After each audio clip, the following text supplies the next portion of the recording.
आज राज्यातल्या 5 जिल्ह्यांना पावसाचा हवामान विभागाकडून ऑरेंज अलर्ट देण्यात आलाय। पुणे, सातारा, लातूर, धाराशिव, यवतमाळ आणि चंद्रपूर या जिल्ह्यांना हा अलर्ट देण्यात आलाय। विजेच्या कडकडाटासह मुसळधार पाऊस आणि काही ठिकाणी सोसाट्याच्या वाऱ्यासह हलक्या ते मध्यम स्वरूपाचा पाऊस पडण्याची शक्यता वर्तवली जाते। याशिवाय राज्यात सर्वत्र कमी अधिक प्रमाणात मुसळधार पावसाची शक्यता आहे।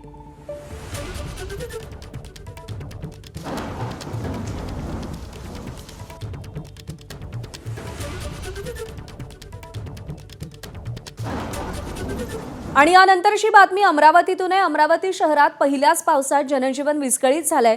जोरदार वादळ आणि विजांच्या कडकडाट यामुळे मुसळधार पाऊस पडला आणि या पावसामुळे शहरातले रस्ते काही क्षणातच पाण्याखाली गेले। पहिल्या मुसळधार पावसामुळे महापालिकेचा पाणी निचरा करण्याच्या दाव्यांची पोलखोल झाली। प्रमुख चौक, बाजारपेठा आणि सखल भागांमध्ये पाणी साचलं। जिल्हा रुग्णालय आणि काही खासगी रुग्णालयात पाणी शिरल्यानं मोठी धांदल उडाली। अनेक ठिकाणी रस्त्यांचं तलावात रूपांतर झालं आणि ज्यामुळे वाहन चालकांची मोठी गैरसोय झाली। कार्यालय, शाळा आणि बाजारपेठांमधून परतणारे लोक अचानक आलेल्या पावसामुळे पूर्णतः गोंधळून गेल्याचं चित्र होतं। पाऊस सुरू होताच शहरातल्या सखल भागांमध्ये राहणाऱ्या रहिवाशांची चिंता वाढली। अनेक ठिकाणी घरांसमोर आणि दुकानांसमोर पाणी साचलं। काही ठिकाणी पालिकेची पथकं पंपाच्या सहाय्यानं पाणी उपसण्याच्या कामात व्यस्त होती। जर पुढचे काही दिवस पाऊस याच गतीनं सुरू राहिला तर या भागांमध्ये पाणी साचण्याची समस्या आणखी गंभीर होऊ शकते।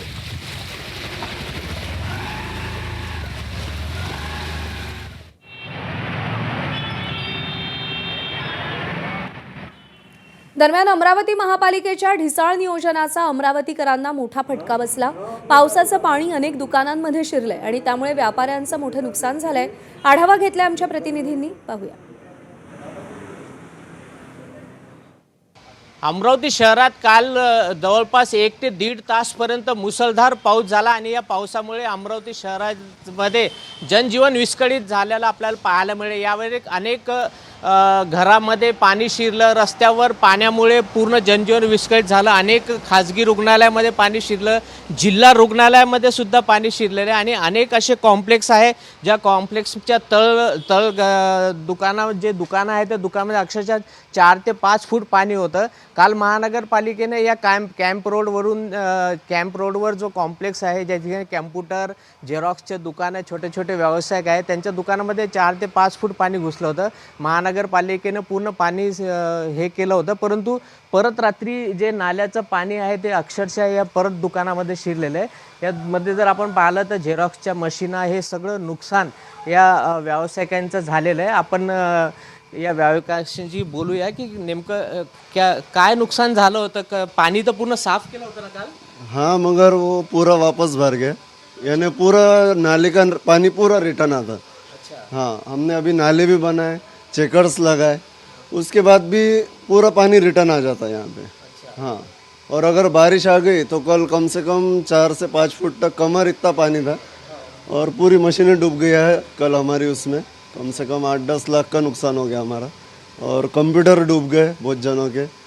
हाँ, बघू शकतो की मोठ्या प्रमाणात नुकसान या छोट्या छोट्या व्यावसायिकांचं झालेलं आहे। जिल्हाधिकारी कार्यालय बाजूला आहे, त्यामुळे या ठिकाणी कॅम्प्युटरचे दुकानं, झेरॉक्सचे दुकानं मोठ्या प्रमाणात आहे आणि त्या कमीत कमी 8 ते 10 दुकानं या कॉम्प्लेक्समध्ये आहे, परंतु मोठ्या प्रमाणात लाखो रुपयांचं नुकसान या छोट्या व्यावसायिकांचं झालेलं आहे। त्यामुळे महानगरपालिकेने कायमस्वरूपी यांचं उपाययोजना करावी अशी मागणी आता या दुकानदारांची आहे। कॅमेरामॅन अमोल देशमुखसह प्रणय निर्माण, ABP माझा, अमरावती।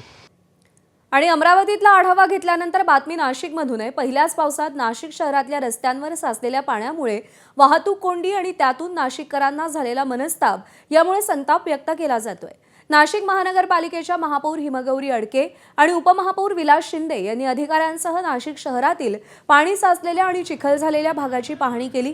पावसाळ्यात रस्त्यावर पाणी साचणार नाही यासाठी तातडीनं उपाययोजना कराव्या आणि तुंबलेल्या पाण्याचा तातडीनं निचरा करावा यासाठी उपाययोजना करण्याच्या सूचना प्रशासनाला देण्यात आलेल्या आहेत।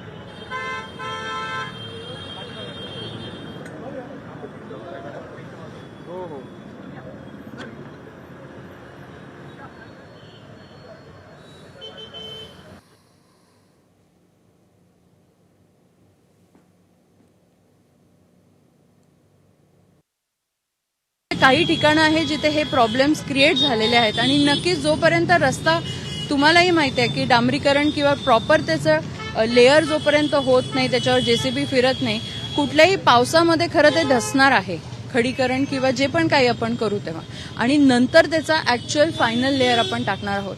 तर आम्ही ह्या गोष्टीसाठी प्रिपेअर्ड होतो, म्हणून आम्ही तो पूर्णपणे कव्हर नाही केला, कारण जरी डांबरीकरण केलं असतं तरी तो रस्ता धसलाच असता. दॅट इज बट नॅचरल आणि टेक्निकल पॉईंट. म्हणून आता आपण हे जे काम आहे ते युद्ध पातळीवरती करतोय की पहिल्या पावसात आपल्याला जे आपले असे स्पॉट्स आहेत ते आयडेंटिफाय झालेले आहेत, आणि म्हणून आता त्याच्यावर जास्त काम करण्याची गरज आहे. हे आयडेंटिफाईड स्पॉट्सवरती आणि सेफ्टी नॉर्म्सवर आम्ही तातडीने काम करतो. नेमकं काय कुठं अडचणी येत आहेत, आणि भविष्यात आता पावसाला सुरुवात झालेली आहे, भविष्यात पावसामध्ये अडचणी परत पुन्हा येऊ नये, कारण सिंहस्थाचे कामं सुरू आहेत, कामही झाले पाहिजे आणि नागरिकांना सुद्धा त्रास होता कामा नये या दृष्टिकोनातून उपाययोजनेचं काम या ठिकाणी महानगरपालिका संबंधित अधिकारी, महापौर आम्ही सगळे त्या ठिकाणी जाऊन करतो आहोत. आणि यानंतर अकोल्यातून बातमी आहे. अकोल्यात झालेल्या मुसळधार पावसामुळे कोरड्या पडलेल्या नद्या आता दुथडी भरून वाहताना दिसतायत. पहिल्याच पावसात अकोला जिल्ह्याचं चित्र बदललंय. ओढे, नाले, नद्या दुथडी भरून वाहत आहेत. अकोला जिल्ह्यातील सातपुडा पर्वतरांगांमध्ये झालेल्या पावसामुळे या पर्वतरांगातले नदी, नाले, ओढे दुथडी भरून वाहताचं चित्र आहे.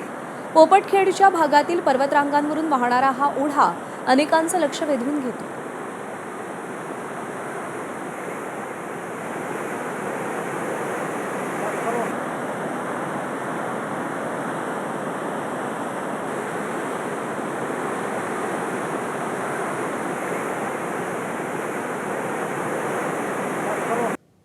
राज्यातल्या बहुतांश भागात पावसानं दमदार हजेरी लावली. छत्रपती संभाजीनगरमधल्या अनेक भागात जोरदार पाऊस झाला. सोयगाव तालुक्यात आज निसर्गाचा रुद्रावतार पाहायला मिळाला. जरंडी परिसरात तब्बल 1.5 तास ढगफुटीसारखा पाऊस झाल्यानं नदी नाले दुथडी भरून वाहू लागले. सोयगाव बनोटी मार्गावरच्या जरंडी जवळच्या तात्पुरता मातीचा पूल वाहून गेल्यानं वाहतूक पूर्णतः ठप्प झाली होती.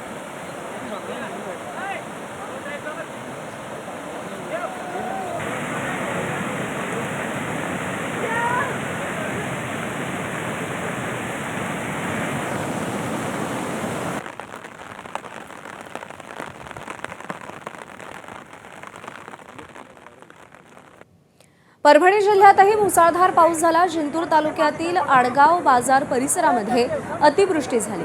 पहिल्याच पावसामध्ये गावातील ओढे, नाले दुथडी भरून वाहू लागले, तर दुसरीकडे गावाच्या पाझर तलावातही मोठ्या प्रमाणावर पाणी साठलं, तर काही ठिकाणी शेतकऱ्यांची शेतजमीन खरडी होती.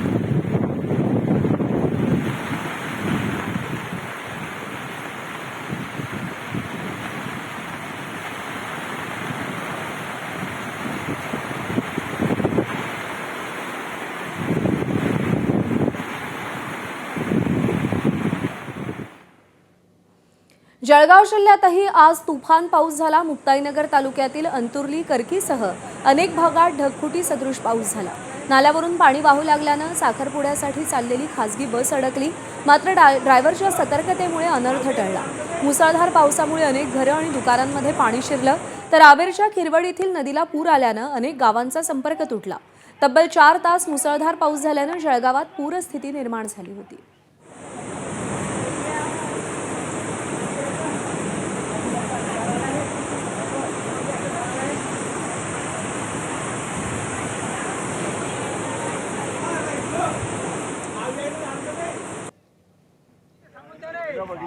जळगावमधील रावेरच्या खिरवडीतल्या नदीला पूर आलाय. नदीला पूर आल्यानं पुराचं पाणी खिरवड नेहते रस्त्यावरच्या पुलावरून वाहू लागलंय आणि त्यामुळे दोन्ही गावांचा संपर्क तुटला. 4 तास झालेल्या मुसळधार पावसामुळे जळगावच्या रावेरमध्ये पूरस्थिती निर्माण झाली होती.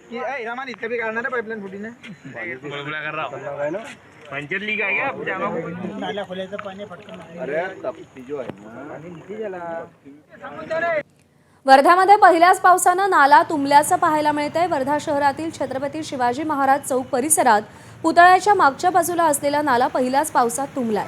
इथं नाला तुंबल्यानं नाल्याचं पाणी रस्त्यावर आलं आणि रस्ते सुद्धा जाम झाले होते. वर्धा नगर परिषदेनं मान्सूनपूर्व नालेसफाई केली की नाही असा प्रश्न या निमित्तानं उपस्थित झाला.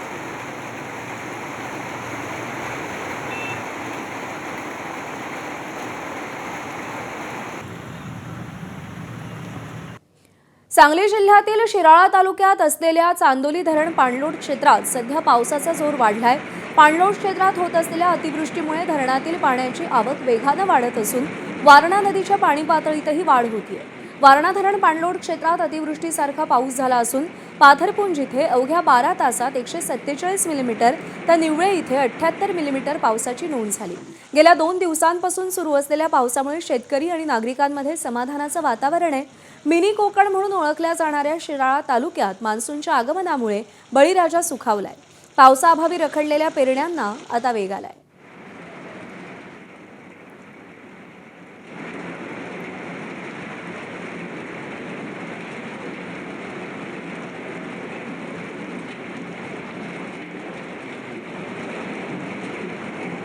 गेल्या काही दिवसांच्या प्रतीक्षेनंतर अखेर रायगड जिल्ह्यातील अलिबाग आणि मुरुड तालुक्यात पावसानं दमदार हजेरी लावली. पहिल्याच जोरदार पावसामुळे अनेक भागात दाणादाण उडाली असून नागरिकांना मोठा फटका बसला. अलिबाग तालुक्यातील देहेन गावाजवळ असलेल्या बंधाऱ्याला मोठं भगदाड पडलं.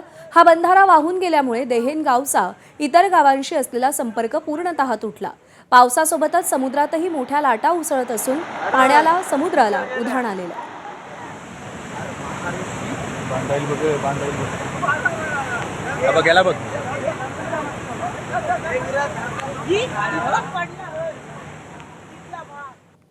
धुळे जिल्ह्यात पावसानं हजेरी लावण्यास सुरुवात केल्यानंतर आता शेतीच्या कामांना वेग आलाय. पावसाच्या प्रतीक्षेत असणाऱ्या शेतकऱ्यांनी बी बियाणांची तयारी देखील करून ठेवली होती. मात्र पाऊस लांबणीवर गेल्यानं शेतकऱ्यांची चिंता वाढली होती. अखेर मान्सूनचं आगमन झाल्यानंतर आता शेतकऱ्यांनी शेतीच्या कामांना सुरुवात केली. या पावसाबद्दल शेतकरी समाधानी आहेत.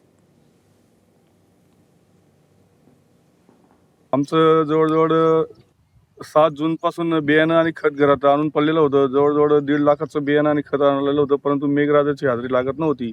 परंतु आता 24 तारखेला मात्र उन्नतीचे दिवस आले आणि पाऊस चालू झालेला आहे. तर आम्ही सगळे शेतकऱ्यांनी गावातील पेरणी सुरुवात केलेली आहे. माझे जवळजवळ 32 बॅग मकाचे टाकले गेलेले आहेत.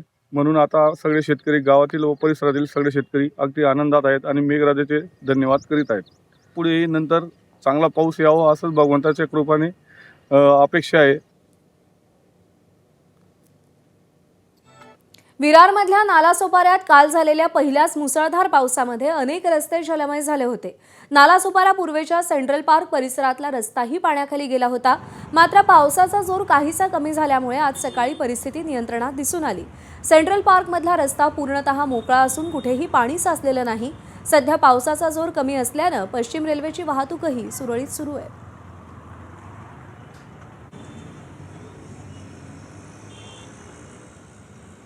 काल रात्रभर कोसळलेल्या पावसामुळे अनेक सखल भागामधील रस्ते हे पाण्याखाली गेले होते.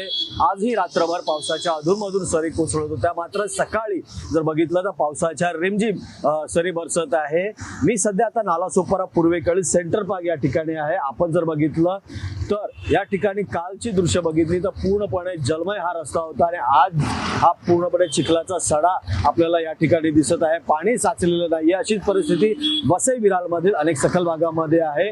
रिमझिम पाऊस कोसळत आहे, मात्र कुठेही पाणी अजूनही साचलेलं नाहीये. पश्चिम रेल्वे आपल्या वेळापत्रकानुसार धावत आहे. आज ढगाळ वातावरण आहे, त्यामुळे आज दिवसभर पावसाची शक्यता आहे. मात्र सध्या तरी कुठेही पाणी साचलं नाहीये, त्यामुळे वसई विरारकरांना एक चांगला दिलासा आहे. प्रभाकर कुडालकर, एबीपी माझा, नालासोपारा.